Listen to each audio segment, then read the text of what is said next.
4 సంవత్సరాల తర్వాత మనవడు మళ్ళీ ఊరికెళ్ళాడు.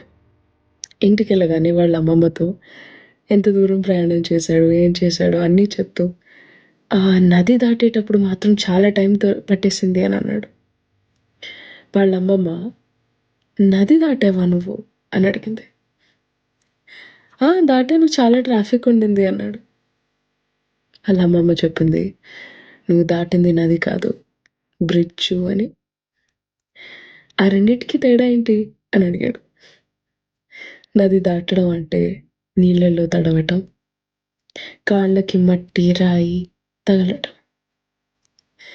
నది ప్రవాహం ఎంత వేగంగా వచ్చినా దాన్ని అడ్డుకొని నువ్వు వెళ్ళాలనుకున్న దిశలో వెళ్ళగలగటం.